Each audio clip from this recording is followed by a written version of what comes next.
Seja muito bem-vindo ao podcast Endocrino Papers. Aqui lhe mostramos como se manter atualizado em endocrinologia, mesmo que você tenha pouco tempo para estudar. Eu sou Ícaro Sampaio. Eu sou Luciano Albuquerque. E o assunto hoje é Novo Guideline de Diabetes, ADA, EASD.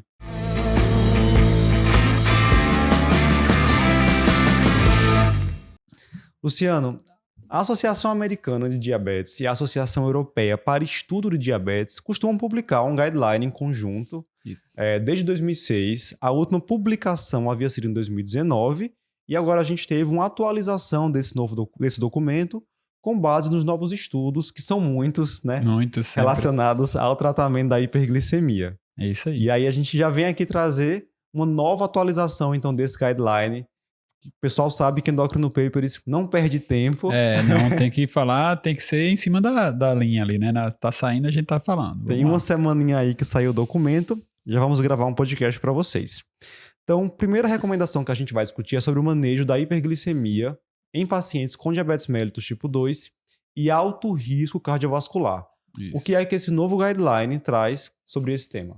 Essa divisão em relação a risco cardiovascular já está aí desde 2017, que ele colocou aquela história que se o paciente tivesse risco cardiovascular, deveria priorizar um fármaco que tivesse redução de desfecho, né? Ao longo desse tempo, isso foi subdividido na questão de insuficiência cardíaca, doença cardiovascular aterosclerótica e doença renal crônica, albuminúrica, né? O que traz de novidade aqui é, primeiro, em relação a ter doença aterosclerótica e insuficiência cardíaca, a gente não viu muita coisa de diferente, né?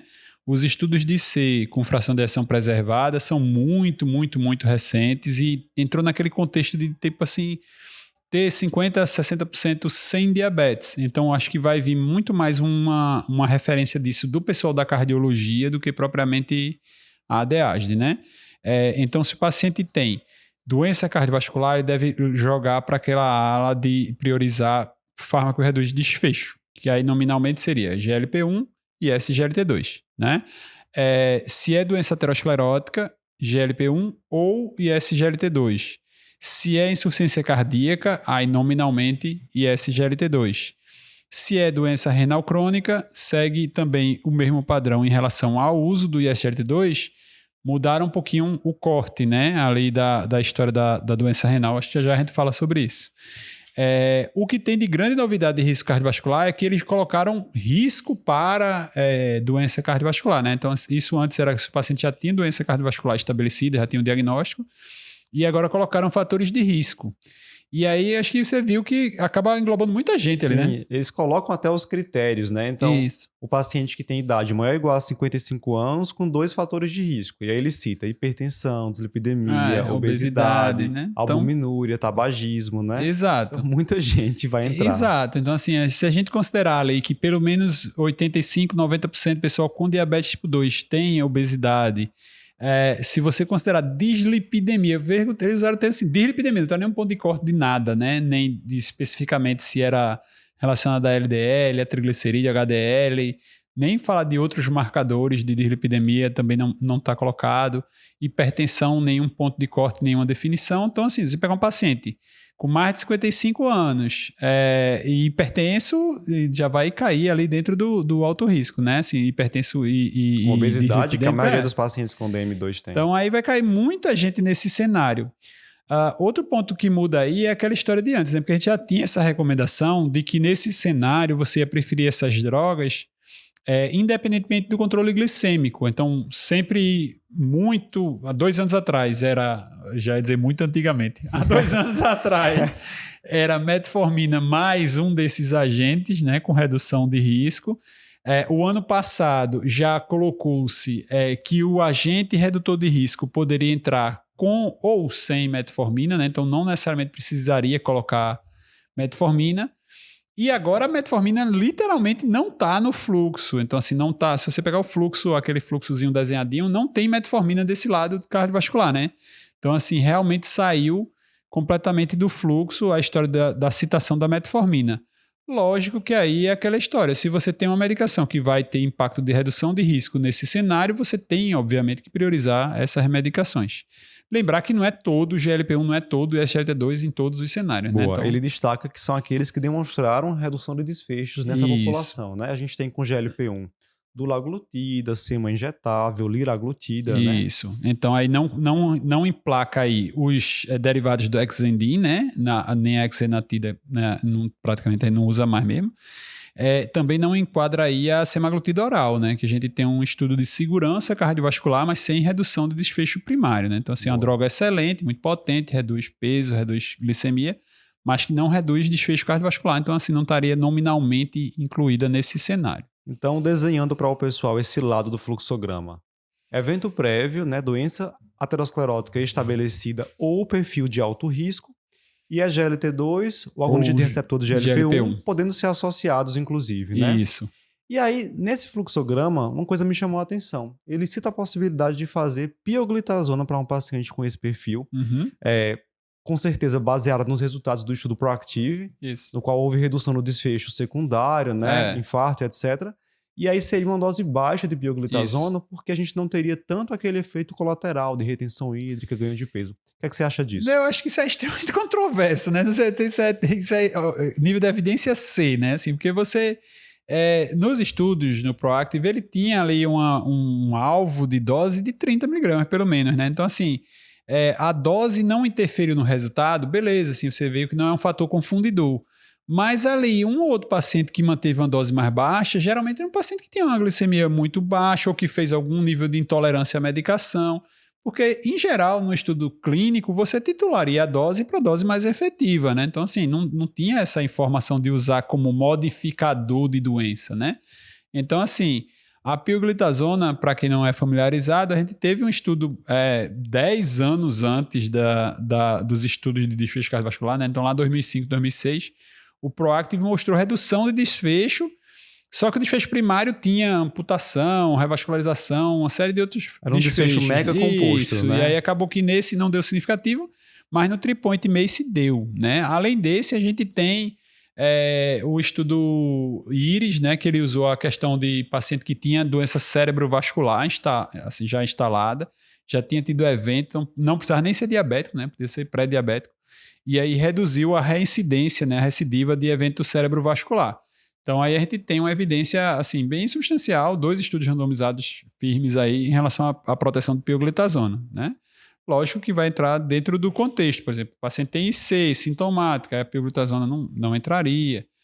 O paciente vai ter uma certa predileção por ISGLT2 GLP-1, porque vai entrar o outro fluxo. O fluxo, a ideia é não congelar, né? Então, se o paciente tem sobrepeso, tem obesidade, aí talvez você vai ter que jogar para uma droga que perca peso e, né, vai fugir um pouquinho da pio. Perfeito. Andando mais um pouquinho nesse novo fluxograma, a ADASD, há alguma novidade sobre o tratamento de pacientes com diabetes mellitus e insuficiência cardíaca? Eu acho que talvez não tenha dado tempo de atualizar, né? Assim, no contexto de insuficiência cardíaca, a gente já tinha bem colocado antes que o ISGLT2 tinha redução do desfecho combinado, né, de hospitalização e morte. Então já estaria colocado desde o guideline anterior que se a doença cardiovascular for insuficiência cardíaca, aí nominalmente entraria SGLT2 com prioridade em relação ao GLP-1, né? A gente não tem estudo com GLP-1 no contexto de insuficiência cardíaca. A gente lembra que GLP-1 tem um efeito de aumentar um pouco a frequência cardíaca e aí isso pode ter alguma alteração em relação a esse controle, né? O beta-bloqueio, geralmente o paciente já vem beta-bloqueado, então talvez não aumente, mas aí não tem estudo nesse cenário, então realmente não deveria ter uma priorização em relação à GLP-1. Não é que é contraindicado, tá? Mas assim, não deveria ter nenhum tipo de priorização. A prioridade realmente é a SGLT2. Então mantém-se a recomendação para priorizar o que ficou fora foi a história dos níveis, né, de fração de ejeção em relação a IC, de fração de ejeção reduzida, preservada. Isso aí não entrou no cenário. Mas, de novo, fica recomendado usar a SGLT2 no contexto de C, independentemente do controle glicêmico. Também você tem um diabético que já esteja dentro daquela meta, assim, uma glicada 6,2, ele é para usar a SGLT2, né? Assim, não tem para onde você fugir. Perfeito. Lembrando que a gente teve recentemente o Deliver, né, com a dapagliflozina, mostrando benefício em pacientes com IC de fração de ejeção preservada. A gente tem agora EMPA e DAPA. Um benefício nos 2 perfis de insuficiência cardíaca. Isso. Lembrando aí que no contexto paciente com insuficiência cardíaca instalada, Aí a gente tem os estudos de EMPA e DAPA. A gente não tem estudo de cana nesse cenário, né? No estudo do Canvas, lá atrás, ele pegou pacientes diabéticos de forma geral, com risco de doença cardiovascular ou doença cardiovascular estabelecida, e nesse cenário diminuiu a hospitalização por IC, mas ele não pegou especificamente uma população com IC. Então a canaglifosina não entra nesse balãozinho do fluxo da IC, né? Eu acho que o próximo guideline da ADA mesmo, 2023, deve trazer já essas atualizações sobre insuficiência cardíaca. Com certeza. Bem, um ponto, e esse sim sofreu mudanças no novo guideline, foi a abordagem da hiperglicemia em pacientes com diabetes mellitus e doença renal crônica. É isso. E aí eu vou trazer para o pessoal qual era a recomendação anterior e a gente coloca a atual, tá bom? Recomendação anterior. Se paciente com albuminúria maior ou igual a 200 mg por grama, preferir, né, dar preferência a inibidor de SGLT2. Isso. Se for uma doença renal não albuminúrica, mas com taxa de filtração glomerular menor que 60, poderia utilizar inibidor de SGLT2 ou agonista de receptor de GLP-1, porque o foco seria redução do desfecho cardiovascular. E o que é que veio de diferente agora, Luciano? Essa anterior é muito estranha, né? Assim, é um negócio completamente fora de propósito, porque a gente sabe que se você tem uma classe de medicamento que você consegue ter uma redução, uma proteção cardiovascular, e você consegue reduzir progressão de disfunção renal, por que eu não vou usar? Eu vou usar outra que tem só uma dos dois benefícios, né?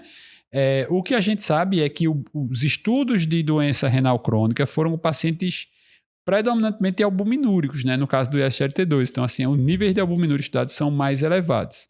A gente tem os estudos da sotaglifosina, que pegou paciente com nível de albuminúria mais baixo, mas mesmo assim acima de 200. Então, esse ponto de corte de 200, inclusive, é meio... Assim, não tem nenhuma classificação de doença renal que use 200, né? Assim, os pontos de corte é 30 a 300. Então, por que o 200 caiu aí de paraquedas? Então, isso já vinha gerando muita dúvida, né? Porque é um número completamente fora de contexto. O que a gente tem agora é isso, né? Abaixo de 60 e albuminúria acima de 30, né? Você tem ali algum grau de albuminúria, A2 ou A3, de acordo com a classificação do KDIGO. Então, esse aí teria benefício em relação ao ISGLT2. Tem a história da taxa de filtração glomerular, né? Mínima, né? Que aí, assim, lembrar que nesse cenário a proteção renal é independente, de novo, do controle glicêmico. Controlar a glicemia protege o rim, com certeza absoluta, né? Mas o uso do ISGLT2 é independentemente disso. E aí eles colocaram até 20, né, ali para início do tratamento. Acho que a gente já falou algumas vezes sobre isso aqui, mas não custa reforçar de novo. Você pode iniciar. Quanto menor a taxa de filtração glomerular, menos controle glicêmico vai ter com o ISGLT2, né?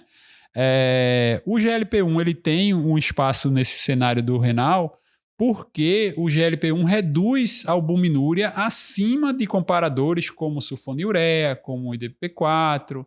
Então, assim, o GLP-1 tem um efeito significativo mais importante em relação ao controle de albuminúria quando comparado com outros antidiabéticos. Então, o GLP-1 teria um efeito protetor e justamente sobre a albuminúria. Então, não faz sentido você ficar brigando, quando não tiver albuminúria, eu vou usar GLP-1. Isso não cabe.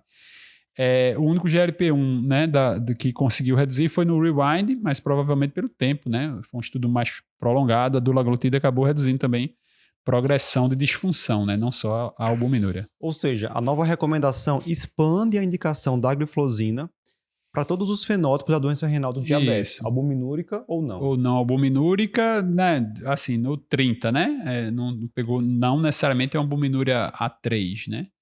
Pegou ali mais baixo, porque no fim das contas, o de 30 vai chegar em 300 se você não fizer nada, né? Vai acabar progredindo. Perfeito.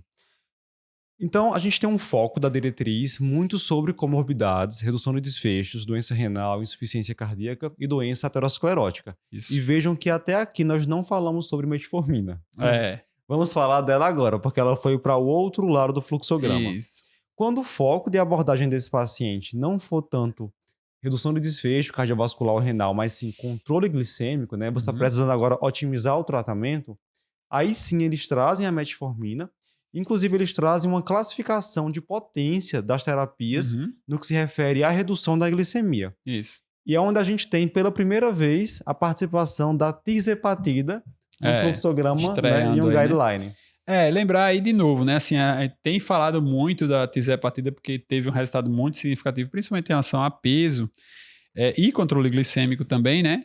Mas a gente reforça que esses estudos de desfechos de doença renal e cardiovascular a gente não tem, né? Então, assim, a tizepatida vai entrar realmente nesse cenário de controle de peso e glicemia, né? A metformina ficou para esse lado e ainda ficou assim, né? Na classificação associada potência, ou não. né? Porque ela não está na alta potência, né? Em relação ao controle glicêmico. O que é que isso quer dizer? É aquela conta que a gente faz, né? Assim, geralmente, cada classe que você coloca, ela vai ter uma potência de redução em torno de 1 ponto na glicada, né? Assim, lógico que quando você pega as drogas mais novas, você vai ver no estudo baixa 0,8, 0,7, DPP-4 só baixa 0,8, 0,7. Mas não tem estudo de DPP-4 em monoterapia praticamente, né? Então, assim, ele sempre entra junto com alguma coisa que já está lá. Então, óbvio que o impacto vai ser um pouco menor. Embora, por exemplo, sei lá, GLP-1 baixa 2 pontos, dependendo dos estudos que você pegar, baixa bastante, né? Só para citar, eles colocam lá a classificação de potência. Então, terapia muito potente em redução de glicemia seria tizepatida. Tizepatida, e aí tizepatida numericamente ganha de todo mundo, porque antes, assim, essas terapias estão se superando, né? A SEMA era o agente mais potente.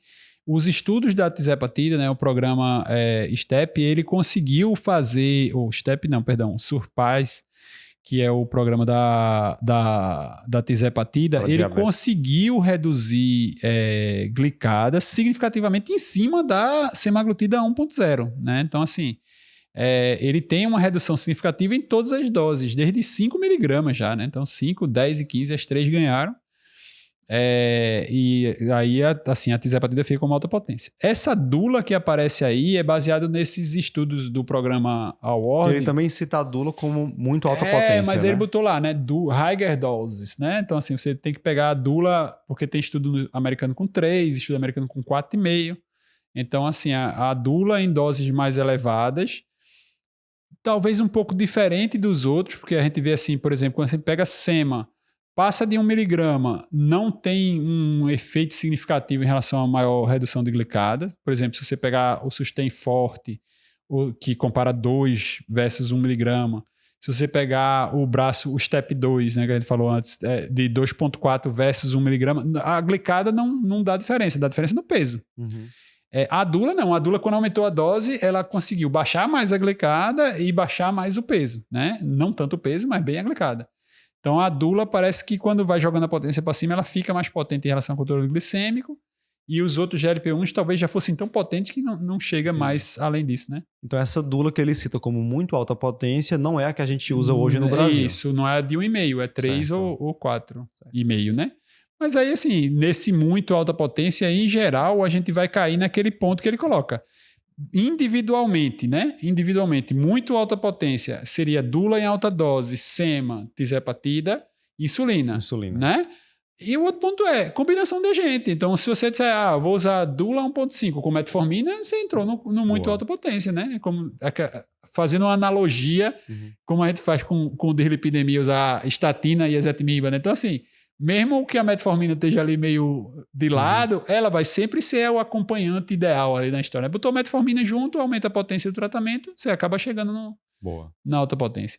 Alta potência só, né? Tiro muito agora. Só alta potência. Seria inibidor de AGLT2, pioglitazona e sulfonilureia. E GLP-1 que não foi citado no muito alta potência, ou seja, né? liraglutida. Liraglutida ou dula 1.5, né? Porque ele botou dula doses mais altas, né? Então, liraglutida, lembrando, lira para diabetes até 1.8, né? A dose de 3 é para obesidade e 3 versus 1.8 não muda glicada, né? Então, essas outras drogas entram no contexto alta potência. E aí você vai jogar isso nesse cenário, porque uma droga única baixa 1 ponto. Então, se você precisar baixar mais de 1 ponto, geralmente você precisa de lançar mão de associação. E aí você pode combinar recomendações. De repente, é um paciente que tem doença aterosclerótica ou é de alto risco, e você também está precisando de uma terapia muito potente. A semaglutida injetável seria uma ótima opção. Isso. Né? Ela está aí no topo dos dois. Pegaria dos 3, inclusive, porque você vai pegar peso junto. Peso também. Boa. Muito bem. Próximo tópico do fluxograma é quando o foco do tratamento for na perda de peso. Então, qual é a recomendação desse novo guideline, a ADASD, para pacientes com DM2 e hiperglicemia com foco na perda de peso? Em relação ao peso, eles colocam a história de você ter toda uma proposta de programa estruturado para perda de peso. Eles colocam no texto, no texto do guideline, do consenso, eles colocam que você deveria priorizar a dieta do Mediterrâneo como uma dieta que tem maior benefício cardiovascular em relação ao paciente diabético, nominalmente está lá colocada. Considerar a cirurgia metabólica. Considerar a história de cirurgia metabólica para o paciente não consiga perder peso, os benefícios que tem relacionados. E aí eles colocam, né, que uma perda de peso de 5 a 10% deve ser buscada e que uma perda maior de 10 a 15% tem mais benefício do que uma perda de 5 a 10%. Então ele realmente vai jogando o sarrafo para cima. Mas uma coisa muito interessante foi que eles não usaram os 15% que o pessoal estava querendo, né? Assim, teve algumas discussões durante o congresso, inclusive do congresso da ADA, onde eles estavam pleiteando essa ideia de colocar 15%. E aí acabava ficando um número muito fora da realidade, né? Assim, mas você virar o paciente e dizer, você tem que perder 15% do peso. O cara não consegue perder 5%, aí vai, né, frustra, quebra o plano todo. Então, não caberia. É um percentual bem razoável, né? Com 15% certeza. Não, acho perda. que o 15% entrou no cenário porque a gente conseguiu chegar nos 15% nos estudos da tirzepatida, né? Então, assim, é um agente único que conseguiu chegar nesse número no cenário do diabético, né? Até no diabético, a tirzepatida não chega a média não chega no 15%, né? Ela que é um paciente que geralmente, para perder peso, dá mais trabalho. Isso, ela chegou no 20%, 21% no não diabético, né? Mas no diabético vem bem mais baixa. A mesma coisa com a semaglutida, que chega a 15%. No não diabético é 9 e pouco no diabético. Então, assim, o diabético sempre vai ser... Lembra que ele tem uma certa resistência a incretinas, né? A GLP-1 e a GIP, né? O GIP tinha até a história que para o diabético não se via nada. Parece que é o GIP da tirzepatida ali, que é um pouco diferente, né? Aquela história daquela proporção de afinidades, né? Que colocou lá. Então, talvez isso aí seja... Todo esse cenário está em discussão. E aí, de novo, tem as potências, né? Isso. Eles classificam novamente, pessoal. Então, muito alta potência para redução de peso seria tirzepatida e semaglutida. Alta potência dulaglutida e liraglutida, potência intermediária inibidor TSGLT2 e as medicações neutras, IDPP-4 e metformina. Lembrando aí, assim, que existia até no guideline anterior a colocação da semaglutida como nominalmente como a que mais reduz peso. Dentro dessas categorias de muito alta potência e tal, eles não evitaram, graças a Deus, evitaram comparações entre as drogas, porque os estudos são diferentes, né? Se você pegar a dose de diabetes, óbvio que tirzepatida ganha de semaglutida em 1.0. Mas quando você bota para dose de peso, dose de 2.4, né? Aí a gente não dá para extrapolar, porque não tem um estudo comparativo direto, né? 2.4 versus tirzepatida. No número do estudo de diabetes, tirzepatida perdeu mais do que no número da semaglutida 2.4, né? Mas, assim, aí não dá para a gente extrapolar e sair jogando que um é muito mais efetivo do que o outro, aí não. Excelente. Luciano, uma coisa que chamou a minha atenção nesse novo guideline é que ele trouxe considerações a respeito da faixa etária do nosso paciente. E aí vem aquelas dúvidas. Será que eu devo mudar a minha conduta na escolha dessas medicações de acordo com a faixa etária do paciente que eu estou acompanhando? É um paciente idoso. Ainda assim, eu devo pensar em reduzir desfecho cardiovascular, em priorizar a gliflozina para IC? Ou é um paciente jovem, devo começar com a terapia mais intensiva ou não? Não, assim, em relação ao investimento de controle, ele faz uma diferenciação, né? Ele, óbvio, que entra naquele cenário de dizer, não, o paciente idoso, você pode ser um pouco mais flexível, ter uma certa priorização em relação a reduzir os eventos de hipoglicemia, né? Então, para o idoso, tem que caracterizar o idoso, se é um idoso frágil ou um idoso não frágil. Se é um idoso não frágil, principalmente quando você pensa em expectativa de vida, ele tem uma expectativa de vida acima de 10 anos, então assim, ali tem que priorizar claramente doença cardiovascular também, igual a qualquer outro. Inclusive é um paciente de maior risco cardiovascular, né?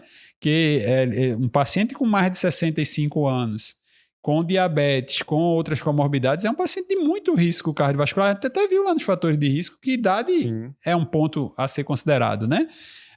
Então esse cenário você vai usar. Lógico, no idoso você vai ter um cuidado em relação a efeitos adversos. Então, um idoso que está de certa forma, com algum grau de comprometimento cognitivo, não está aceitando bem dieta, então talvez se usar GLP-1 vai ser muito anorexígeno para ele vai ficar com menos aceitação ainda. É um idoso que tem alguma propensão à queda, ou um idoso que tem hipotensão sintomática, então aí tem que ter um cuidadozinho com o SGLT2. É um idoso que tem algum descontrole miccional, então a questão de infecção fúngica tem que ser levada em consideração. Boa.